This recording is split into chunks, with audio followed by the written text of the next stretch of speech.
nous croyons que c'est par ta bonté que nous sommes là. Merci pour ton amour infiniment glorieuse. Merci pour tout ce que tu es en train de faire, que tu penses faire. Merci Seigneur pour ces moments et ces instants que tu as prévus. Nous te rendons grâce Seigneur.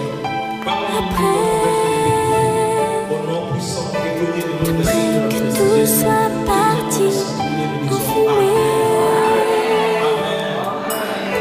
Que vaut la vie sur cette terre? Nous sommes dans Seulement pour les livres chrétiens, chapitre 5, verset 16. À part cela, nous allons encore lire dans l'Épître aux Romains, chapitre 13, verset 11. Vous y êtes? Nous y sommes. Voilà, soyez bénis.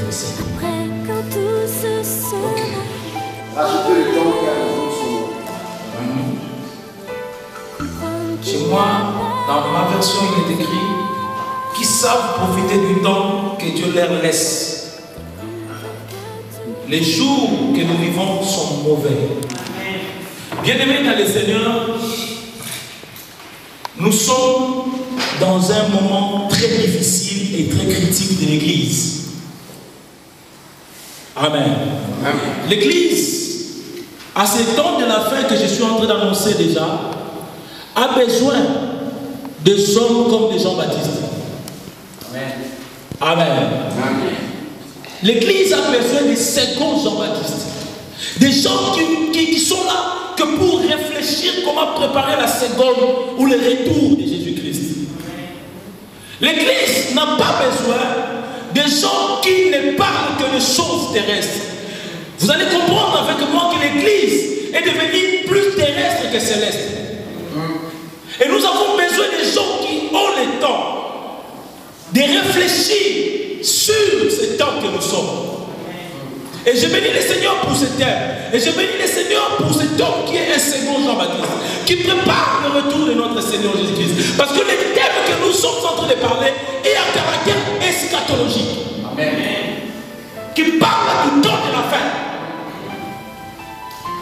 Si tu pars partout ailleurs, tu verras des thèmes comme venez recevoir vos miracles, venez recevoir vos bénédictions. Bien-aimés dans le Seigneur, il y a moins de gens qui parlent de l'eschatologie, qui parlent du retour éminent de notre Seigneur Jésus-Christ.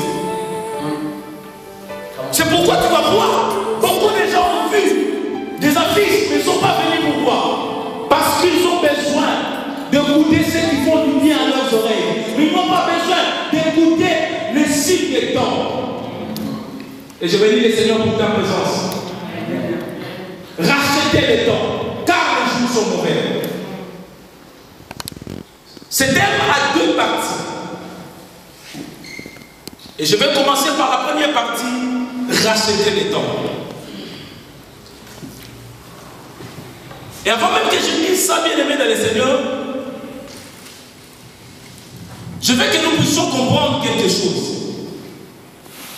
La Bible s'interprète par elle-même. Amen. Et j'ai eu le temps d'étudier. Et je vais vous énumérer certaines versions et nous allons tous comprendre ensemble. Parce que c'est un séminaire, ce sont des enseignements.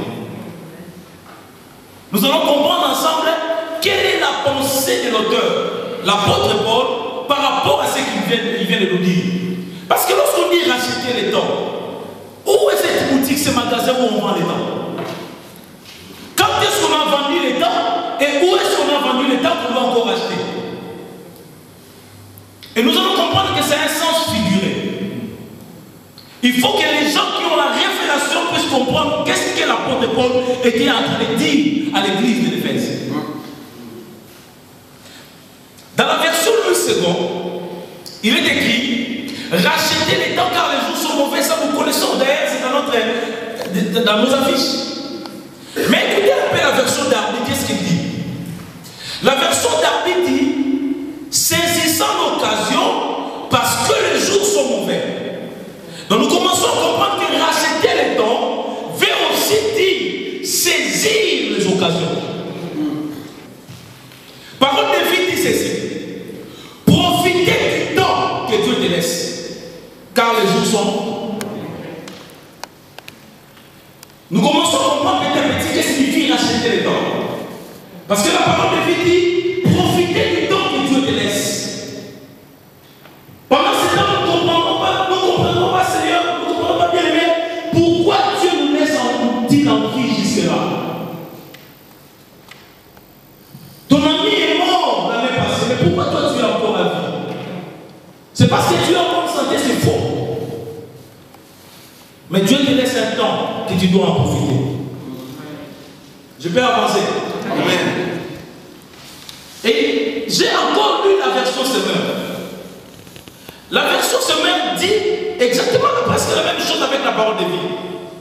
Mettez au profit les occasions qui se présentent à vous, car nous vivons des jours mauvais. Mettez au profit. Moi je me demande, bien aimé dans le Seigneur, si l'Église est en train de mettre au profit le temps que le Seigneur leur donne, alors que l'Église est devenue plus terrestre que céleste. Si on avait invité les gens ici pour prier pour les malades, ils seront nombreux ici, parce que ce sont des choses terrestres. Comment? Français courant dit quelque chose que j'ai aimé. Faire un bon usage de toute occasion qui se présente à vous, car les jours sont mauvais. Dans le Seigneur, pouvons-nous faire pour faire un bon usage de toute occasion qui nous présente? C'est cela, racheter le temps. Pendant que le temps nous est favorable, rachetons, profitons de cette occasion pour faire ce qui est la volonté de Dieu. Amen. Je peux quitter ici pour aller à Paris. Je fais mon GPS, je trouve que j'ai 1 heure du temps. Mais je peux en profiter comment? Là où je peux rouler à 100, je roule à 105. Là, je suis en train de gagner les temps. Nous comprenons tout cela. Cela veut dire que quelque chose que tu pouvais faire en 2 jours, tu peux le faire en 1 journée. C'est ça gagner les temps. Je suis en train de venir. Est-ce qu'on se comprend? Tu es là? Maintenant, je vais définir le concept. Je dis, normalement, racheter veut dire acheter de nouveau. L'homme de Dieu nous en a assez parlé, je ne rentre pas là-dessus. Mais l'apôtre Paul a parlé au sens figuré, comme j'ai dit. C'est pourquoi, bien aimé, lorsque tu lis la Bible, il faut comprendre. Parce qu'un texte tiré de hors de son contexte, c'est un prétexte. Dans son vrai sens, je le dis, c'est saisir l'occasion, profiter. Or, le terme aussi, racheter, ça vient du mot hébreu. Il est important que nous puissions faire une marche en arrière de foi pour comprendre l'essence, le vrai sens du mot. Il y a 2 mots hébreux qui parlent de racheter. Il y a le premier mot Gaal. Gaal veut dire quoi? Revendiquer un droit de propriété sur une chose ou sur une personne. Amen. C'est cela racheter. Revendiquer un droit de propriété sur une chose ou sur une personne.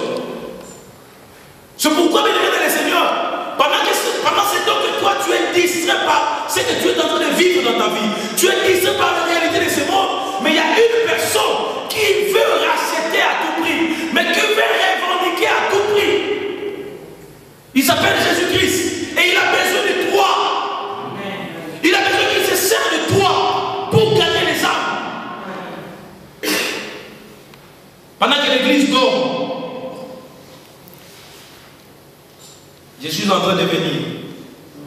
Le deuxième mot, c'est Pada. Pada, ça veut dire simplement payer une rançon pour le racheter.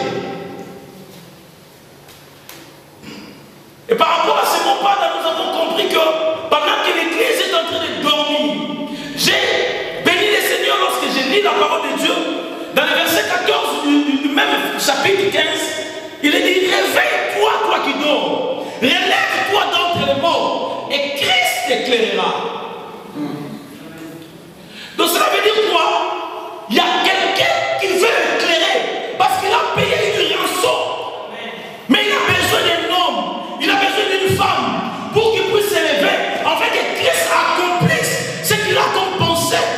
que réellement les jours sont mauvais. Amen. Qui peut se dire, moi je me lève aujourd'hui pour faire cela? Payer une rançon. Mais le même mot en grec veut dire exagorazo. Quand nous avons écouté ça hier chez l'homme de Dieu. Et le mot exagorazo veut dire exploiter à fond. Comment toi tu gères ton temps pour la gloire de Dieu? Comment? Est-ce que tu sais exploiter les temps que Dieu t'a mis sur la terre pour faire l'œuvre de Dieu, pour répandre le royaume des cieux? Est-ce que c'est cela ton ambition? Et c'est cela ton objectif? Il y a lieu bien aimé de réfléchir ensemble. Comment nous pouvons faire pour accélérer le royaume? Exactement ce que j'ai dit, exploiter à fond. Et nous voyons dans ce mot, il y a le mot agora, qui a l'essence d'une place publique ou marché. Alléluia. Amen. Lorsqu'on va dans une place publique, on a trois motifs. Soit on est venu vendre quelque chose, soit on est venu regarder simplement, soit on est venu acheter.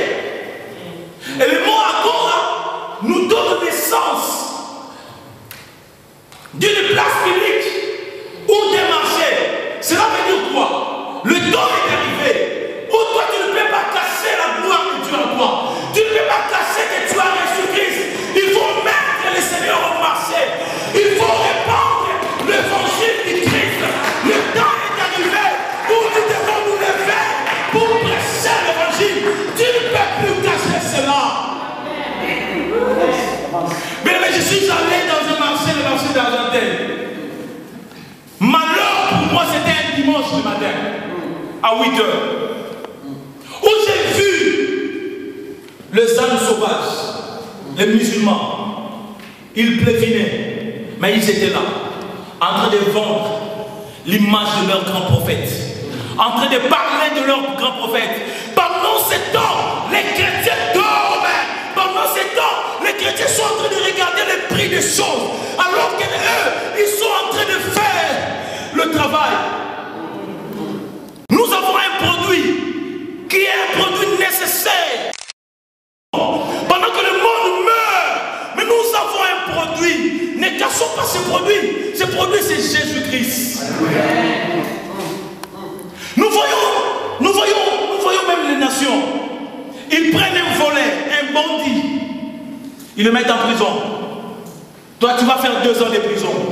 Il sort, il recommence les mêmes choses. Tu vas faire 3 ans. Il sort, il recommence les mêmes choses. Et moi, j'ai toujours dit aux politiciens, donnez-les-nous. Parce que nous avons un produit. Si nous donnons à ces bandits un produit, il va se répandre. Et la chance est rapide. Nous avons un produit. Le temps est arrivé où l'église doit se réveiller. Parce que l'église est en train de dormir. Pendant que les autres sont en train de travailler.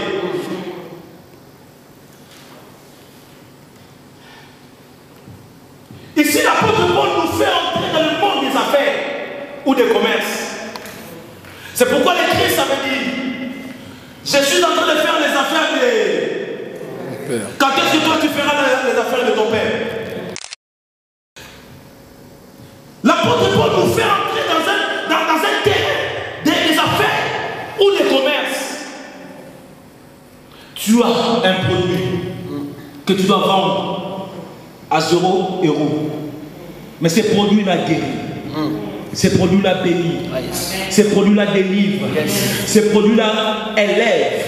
Ce produit-là fait du bien. Tu as déjà goûté ce produit. Mais pourquoi tu ne parles pas de ces produits? Pourquoi tu ne parles pas de cela au travail? Pourquoi tu ne parles pas de cela à la maison? Pourquoi nous ne parlons pas de Christ alors qu'il revient bientôt? Il a besoin des gens qui parlent. Oh, bien aimé, acceptons le temps. Saisissons les occasions. Est-ce que je peux avancer? Amen. Et lorsque nous parlons du temps, Là, je parle de racheter. Lorsque nous parlons du temps, le temps n'est autre qu'une durée qui peut être mesurée. C'est ça le temps. Ou une époque déterminée. C'est ça le temps. Mais par rapport à l'apôtre Paul, il ne parlait pas du temps que nous sommes en train de dire. C'était au sens figuré aussi. Parce qu'il ne parlait pas. Lorsqu'il dit les jours sont mauvais, il était en train de parler de quelque chose. Par rapport au temps, si nous rentrons chez les Hébreux ou chez les Grecs, nous allons voir qu'il y a deux types de temps. C'est vrai, bien aimé dans les Seigneurs, le temps passe vite. Mais nous devons faire quelque chose que je vais dire après ici. Mais je parle d'abord de deux types de temps que nous avons. Nous avons le temps qu'on appelle chronos, les yom. Les yom, le temps chronos. Le temps chronos c'est quoi? C'est le temps de la vie, le temps de l'homme. Il est 23 heures, il est 10 heures, il est 9 heures. Bien aimé, deux fois nous les enfants de Dieu, nous nous accrochons au temps chronos, alors que Dieu n'utilise pas le temps chronos. Dieu est en train de te dire que j'ai déjà 32 ans, je n'ai pas de mari, donc c'est trop tard pour moi. Oui, c'est normal, parce que tu penses au temps chronos. Mais celui qui pense à l'autre temps, il te dit, il y a encore du temps pour toi, il y a encore du temps pour toi, tu peux encore espérer. Amen. Oh, Karanabaye, Kababaye.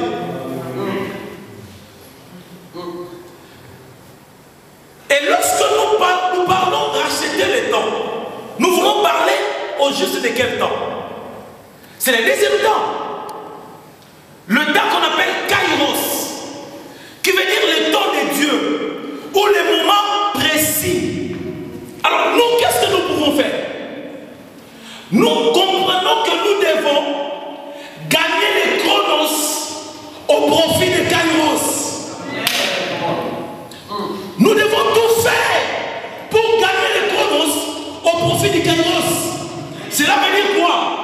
Gagner ce temps que nous avons. Mettre au profit toutes les occasions que nous avons pour accélérer le temps de Dieu. C'est ce que Dieu attend de nous. C'est que nous puissions nous lever et travailler de manière à accélérer le temps que nous avons. Parce que nous sommes obligés de nous accrocher au temps de Dieu. Amen. Amen. Je parle comme un prophète.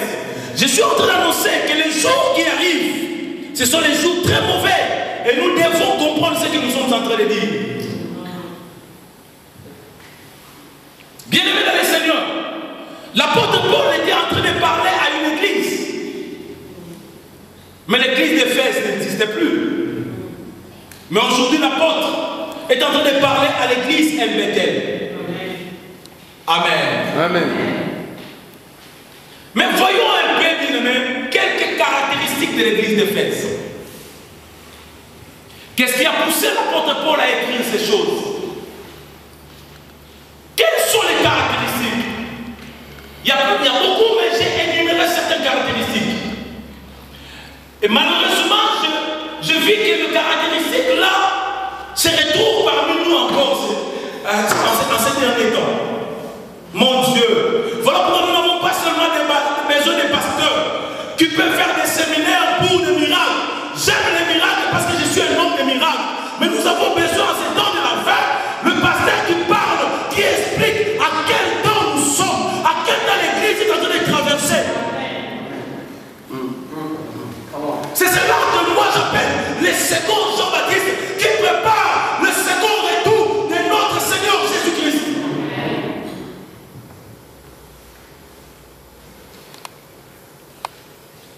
La ville d'Éphèse était une ville prospère. Si tu es d'accord avec moi, nous vivons dans un pays prospère. Un pays prospère où à cause de la prospérité, les gens sont devenus de mauvais cœurs. À cause de la prospérité, les gens ont changé à cause de la prospérité. Combien de gens que nous avons connus dans nos pays respectifs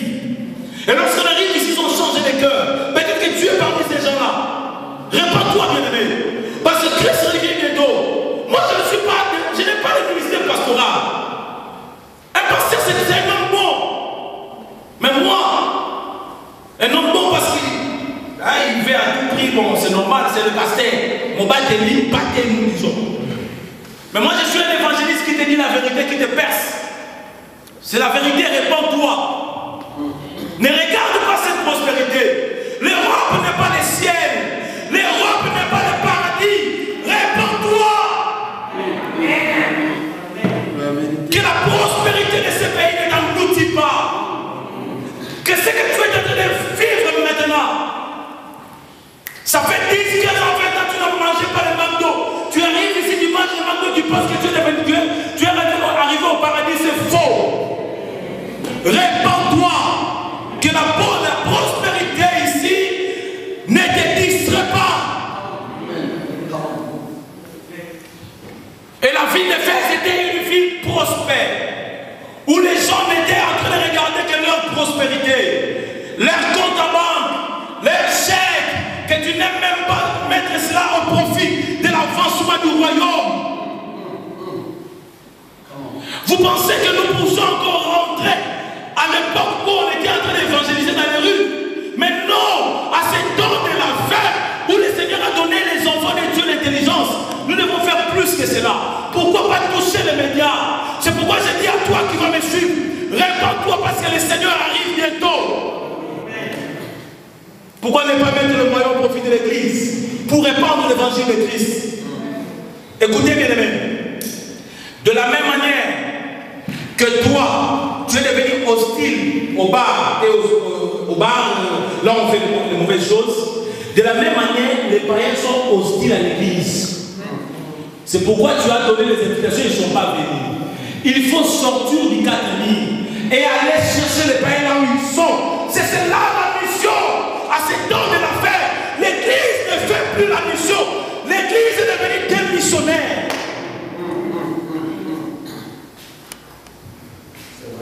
Rachetons les temps, car les jours sont mauvais. C'est cela le moyen de racheter. Bien-aimés là, bien-aimés, l'église d'Éphèse, l'Éphèse était une grande ville. Si nous regardons dans notre pays, ici là où nous sommes, c'est une grande ville. Mais nous devons aller même aux extrémités de cette ville. S'il faut aller même au-delà de cette ville pour annoncer l'évangile.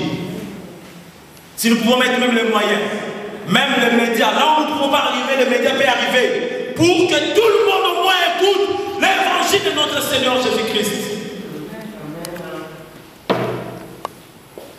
Lorsque tu ne vas pas, mais tu donnes l'argent, tu mets les moyens, c'est comme si tu es parti ensemble avec la personne qui meurt. Amen. Lorsque toi tu ne prêches pas, tu ne fais pas ça, mais tu mets les moyens au profit de l'église. Par exemple, les moyens que nous avons mis pour les affiches, tu as contribué toi aussi pour la faire ça. Amen. Et tu recevras la même récompense. L'église doit se réveiller en ce temps de la fin. L'église de l'Éphèse était une église idolâtre. Nous le vivons encore aujourd'hui. À l'église, à Éphèse, il y avait des temples dédiés à Artémis. Ici aussi, il y a des temples qui sont dédiés à. Nous les voyons en passant. Mais qu'est-ce que nous faisons? Nous sommes prêts à critiquer. Mais est-ce que tu es allé pour prêcher ces gens-là? Il y a beaucoup de temples dédiés à. Temples dédiés à tel. Temples dédiés à tel. Mais toi qui portes l'arche de l'alliance, mais que fais-tu? Tu n'es là qu'en train de pleurnicher. Ma vie ne marche pas. Je vais dire demain samedi. Je vais parler sur le deuxième point. Les temps sont mauvais. Tu comprendras beaucoup de choses. Arrête de pleurer. Arrête de chercher ton problème. Mais cherche d'abord l'intérêt du royaume. J'ai donné l'exemple des gens là. Ils étaient là sous la pluie, en train de travailler. Vous pensez qu'ils n'ont pas de problème? Ils ont aussi des problèmes. Mais ils ont arrêté. Ils ont laissé leurs problèmes pour chercher l'intérêt de leur prophète. Leur prophète qui est mort. Mais nous, notre Messie, il est mort, il est ressuscité. Il est à... Nous avons un Seigneur qui est vivant. Quand tu n'as qu'à t'élever, et lui fera le reste. Lui touchera le cœur. Lui changera le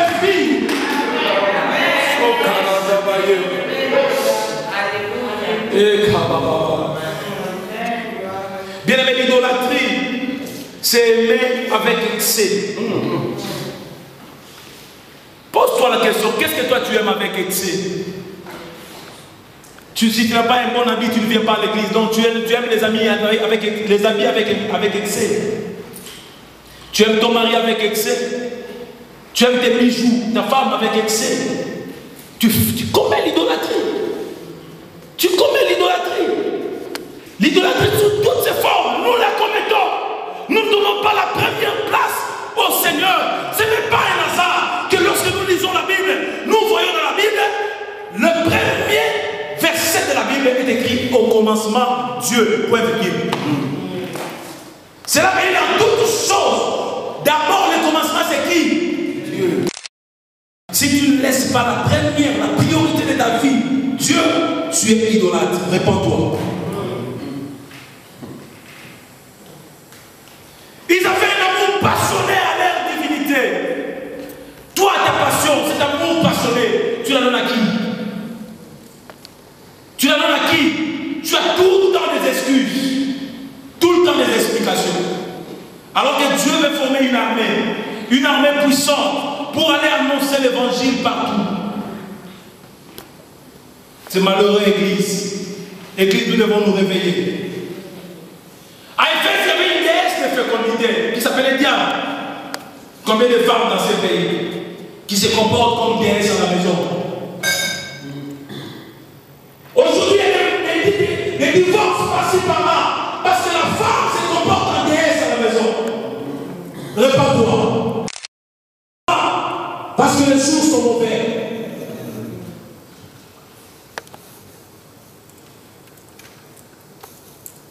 L'Église, lorsque nous voyons bien le Seigneur par rapport aux caractéristiques, quelque chose que j'ai aimé, l'Église était devenue une menace aux intérêts des idolâtres et aux cultes et aux industries idolâtres.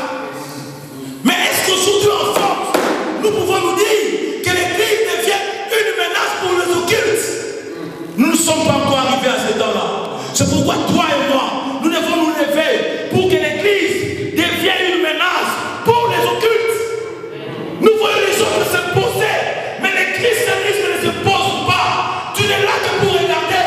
Il sait rien comment. Et le pasteur dit, moi j'ai une grande église, moi j'ai une belle voiture, n'importe quoi, répandons-nous. Répandons-nous. Nous sommes distraits. Alors comme bien aimé dans le Seigneur, je vais vous donner tout à l'heure les statistiques de la mythologie.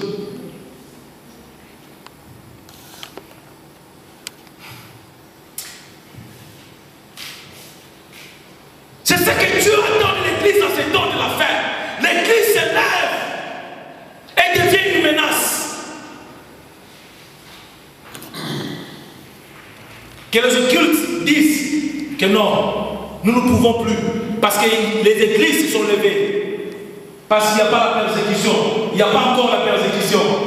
Mais toi, tu es capable de fuir l'église parce que ton frère était mort. L'église n'est pas venue te rendre visite. Et quand il y aura la persécution, est-ce que tu seras encore à l'église? Rachetons les temps. Car les jours sont mauvais. Mais pourquoi racheter les temps? Pourquoi racheter? Ecclésiaste 3, premier et le verset 4e.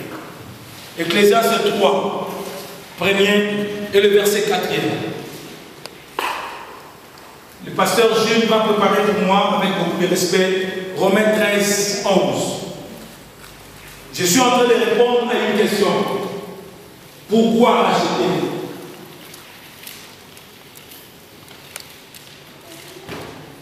Romains 13, 11. Celui qui a pris Ecclésiaste 3, 1 à 4. 1 et 4 peut s'élever aussi. Nous commençons avec... Je lis au nom de Jésus-Christ Romains 13, 11. Oui. Cela importe d'autant plus que vous savez à quel temps nous sommes. C'est l'heure de vous réveiller. Enfin du sommeil. Car maintenant, le salut est plus près de nous que lorsque nous avons cru. Répète un peu s'il te plaît. Petit à petit, je vais expliquer. Et je vais passer. Cela importe d'autant plus que vous savez à quel temps nous sommes. Est-ce que tu connais à quel temps nous sommes? Demain, je vais parler sur l'église apostate. Tu comprendras à quel temps nous sommes. Nous sommes à un temps difficile de l'église. Et l'apôtre Paul est en train d'écrire aux Romains que vous devez comprendre à quel temps nous sommes. Dis à celui qui est à gauche et à droite de toi, réveille-toi. Réveille-toi. Bien aimé, celui qui dort inactif. C'est l'église. C'est l'église que nous sommes en train de vivre.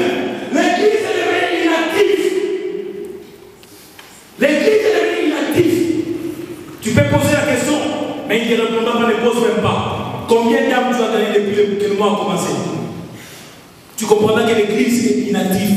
Lorsqu'on parle de l'église, on ne parle pas seulement du pasteur, pas seulement de ses coéquipiers, non, de tout le monde. Je vais parler demain, je vais expliquer un peu sur l'église. Ne manque pas demain, j'invite beaucoup de gens. Continue.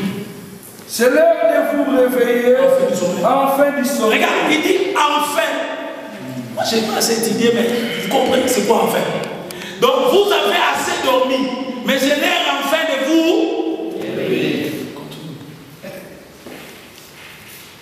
Car maintenant, le salut est plus près de nous. Regarde, il est en train d'expliquer un mystère. C'est ce que toi, tu te poses beaucoup de questions. Depuis le temps que j'étais encore petit, on me disait que le Seigneur revient bientôt. Aujourd'hui encore, j'ai grandi, on me dit il revient bientôt.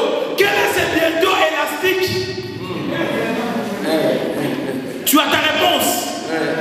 Le salut est encore plus près de vous que le jour où tu as cru.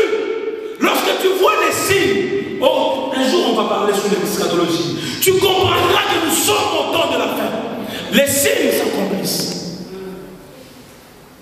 Comment nous comprenons que nous sommes au temps de la fin? Il y a un papa qui est parti au voyage. Ah, si je commence à faire ça, je ne vais pas terminer. Il y a un papa qui est allé au voyage. Avant de partir, il a appelé ses fils et ses filles. Écoutez mes enfants, je voyage. Je pars vous préparer la place. Mais là où je pars, je ne vous appellerai pas. Je ne veux pas vous écrire. Mais les jours où vous verrez que je vous ai écrit, comprenez que je suis à la porte. Les jours où vous verrez que je vous ai appelé, comprenez que je suis en train de... Et le papa est parti. Cela a fait beaucoup du temps. Parce que les enfants étaient en train de regarder le temps Chronos. Alors que le papa était en train de regarder le temps Kairos.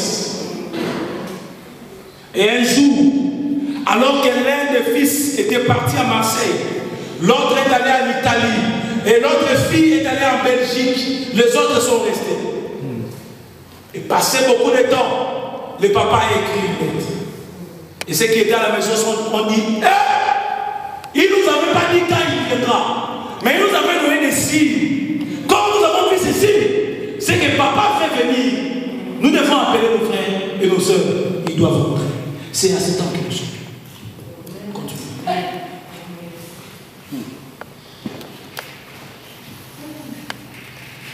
Car maintenant, le salut est plus près de nous que lorsque nous avons cru. Amen. Amen. Et dans Ecclésiaste chapitre 3, verset 1er, la Bible dit qu'il y a un temps pour toutes choses. Amen. Amen. Amen. Amen. Là, permettez-moi, je ne vais pas expliquer parce que j'ai dépassé déjà les temps.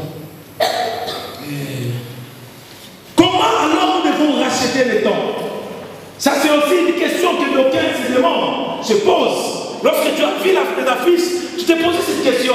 Comment je dois, moi, tant que chrétien, racheter le temps? La première réponse, qui est capitale, et qui sera scindée en quelques parties, c'est que nous devons saisir toutes les occasions. Dans 2 Timothée 4:2, là le pasteur va préparer ça. Si les prix veulent faire ci, pendant que je donne le temps, moi je donne, je rachète. Amen. Nous devons saisir toutes les occasions. Parce que par rapport aux explications, aux interprétations que nous avons lues, nous avons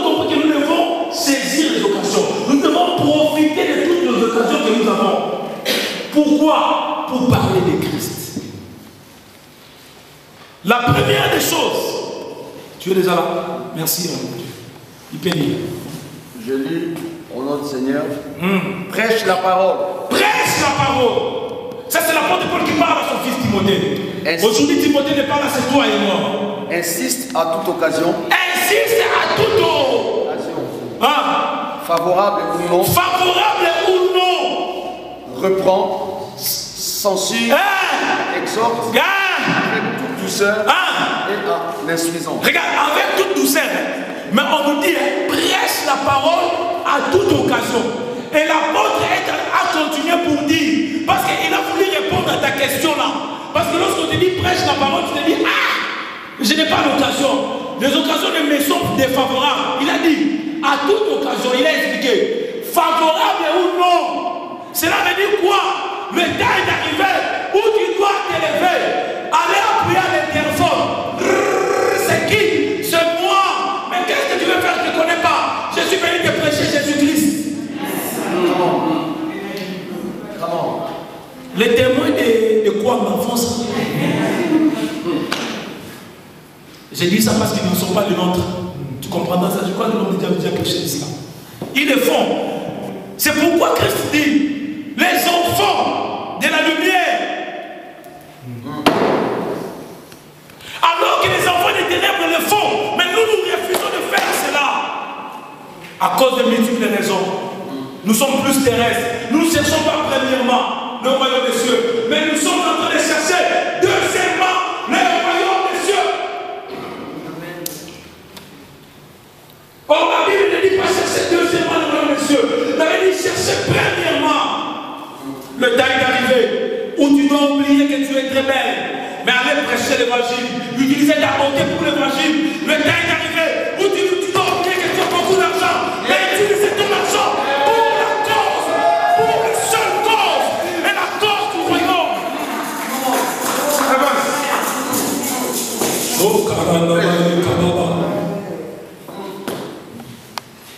Voici comment nous devons faire. La première des choses, l'apôtre Paul est en train de dire quelque chose d'important. Nous devons vivre une vie chrétienne qui plaît au Seigneur. Nous n'avons plus besoin de faux frères, de fausses frères à l'église, de frères sorciers, de sœurs sorcières à l'église. Répands-toi, bien-aimé, répands-toi. Parce que le Christ revient bientôt, tu vas rester. Tu n'iras pas au ciel parce que tu ne veux pas te repentir. Comment? Marche dans la sanctification. Nous sommes arrivés dans un pays où tout le monde veut faire du mal et on témoigne même du mal.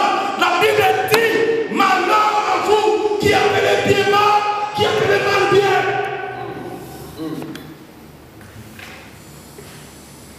Aujourd'hui, il y a l'association des malfaiteurs à l'église. Répands-toi. Christ revient bientôt. J'ai dit répands-toi. Qu'est-ce qu'il a dit dans Colossiens 4? Parce que si tu lis Ephésiens 5, tu comprendras que tout ce que je suis en train de dire est énuméré là.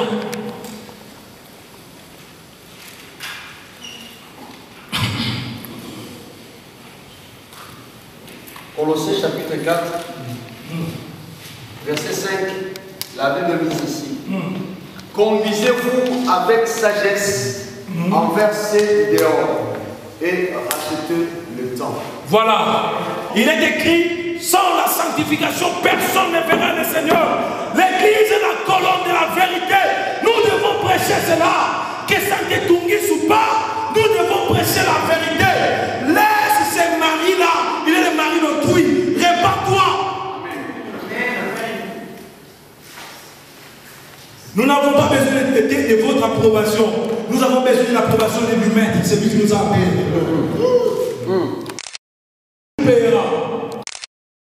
Même si tu ne me donnes pas les transports de retour, je parle la vérité. Deuxième chose, nous devons témoigner Christ. Bien aimé, avant que j'explique cela, je vais vous dire maintenant les statistiques de la missiologie que je viens de lire il n'y a pas longtemps, et cela a bouleversé ma vie. Jusqu'à là, je suis bouleversé. Les statistiques disent ceci. L'islam est en train de croître de 16% par an. Je pense que tu te dis que le christianisme doit être plus que ça. L'islam croît de 16% chaque an. Chaque année. Et les l'hindouisme croît de 13%. Ça fait mal. 13%. Et le bouddhisme croît de 10% chaque an. Posez-moi la question du christianisme. 9%.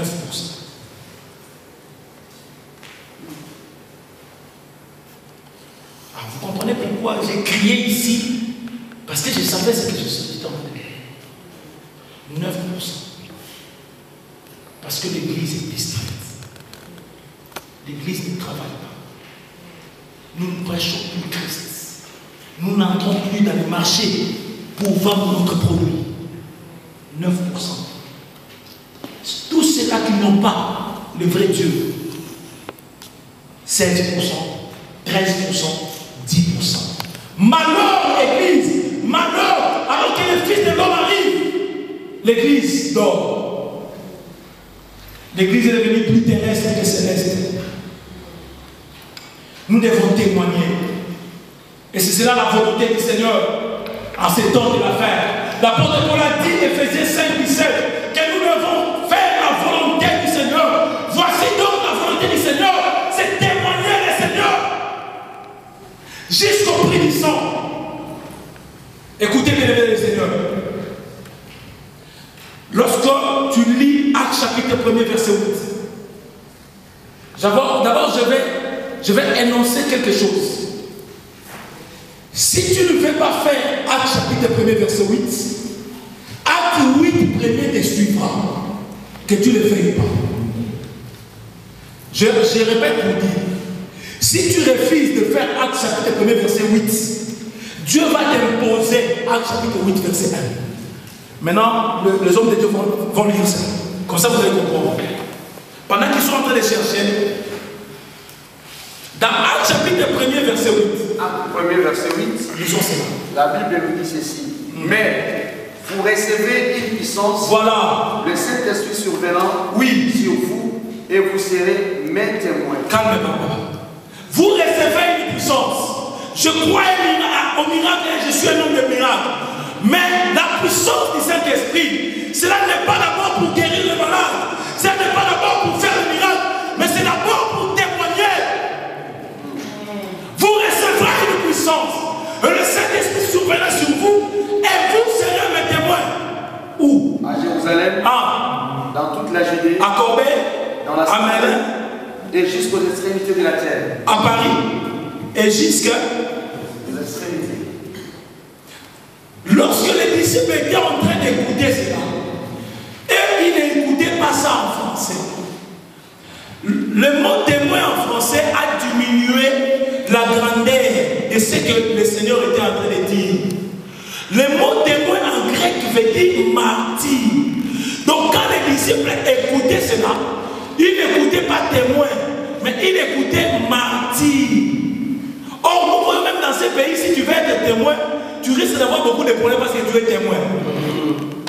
Mais eux, ils écoutaient plus que ça. Martyr, quelqu'un qui meurt, mais pour le bonheur d'eux. Et tu prends de mourir pour le bonheur des autres.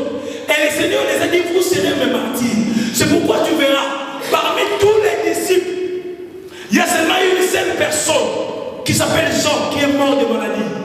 Tous étaient soit décapités, soit crucifiés, soit lapidés, parce qu'ils avaient compris que je dois me sacrifier pour prêcher l'évangile, qu'on m'arrête ou pas, qu'on me tue ou pas, mais je dois prêcher l'évangile. Où sont les chrétiens aujourd'hui qui peuvent se lever et témoigner le Seigneur? Oh,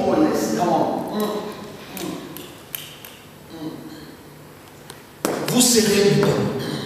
Et le Seigneur a bien expliqué. Il a commencé, il a dit, vous serez mes témoins à Judée, à Jérusalem. Il a expliqué comment il devait s'étendre. Donc il devait commencer quelque part, mousse, mais pour s'étendre. Elle doit commencer quelque part, mais pour s'étendre. Il a commencé, il a expliqué. Mais les disciples, quand ils ont commencé, ils se sont plus limités à leur vie naturelle qu'ils avaient en Judée. Et lorsque le Seigneur a vu cela, le Seigneur les a imposés maintenant, Actes chapitre 8, verset 1er. Lisons. Acte 8, 1er. Saül avait approuvé le meurtre d'Étienne. Il y eut ces jours-là une grande persécution contre l'église de Jérusalem. Une grande persécution. Et toutes excepté les apôtres se dispersèrent dans les contrées de Judée et de la Samarie. Voilà. La Bible dit ceci. Le Seigneur a envoyé la persécution. C'est pourquoi il y a des maladies que tu as là. Tu ne seras guéri que lorsque tu prêches l'évangile. Il y a des problèmes que tu as. Tu auras la solution que lorsque tu prêches l'évangile. Tu es réserve de cela. Il t'a imposé la persécution. L'église chrétienne est en train de souffrir de la persécution parce qu'ils ne veulent pas annoncer Christ aux autres. Dieu a imposé la persécution aux disciples. Comment? Et les disciples, vous pensez que c'est par hasard qu'ils ont commencé à témoigner Christ partout ils fuyaient? Parce qu'ils ont compris que nous n'avions pas écouté les maîtres. Maintenant, il nous a imposé la persécution. Nous devons à tout prix faire cela. Tu as déjà vu les gens en train de courir, en train de prêcher la bonne nouvelle? Non, j'étais à Brazzaville. Lorsqu'il y a eu ce problème-là où beaucoup de gens sont morts, j'ai vu quelqu'un qui était en train de fuir. Et celui qui était en train de filmer le pose la question. Qu'est-ce qu'il y a? Il n'a pas même voulu répondre. Il a fui. Mais vous avez déjà vu les gens qui fuient et ils sont en train d'annoncer la parole. Répandez-vous, croyons au Seigneur Jésus-Christ. Répandez-vous, croyons au Seigneur Jésus-Christ. C'est ce qu'il faisait. Donc si l'église souffre aujourd'hui en Dieu, nous allons faire des prières de la main, des prières. Nous allons tout faire des prières, nous allons inventer les démons. Parce que nous sommes au temps où les faux prophètes, les faux pasteurs sont arrivés avec des doctrines des démons. Vous allez inventer les démons. Mais l'église souffre parce que l'église ne fait pas la mission. Que Dieu bénisse sa parole.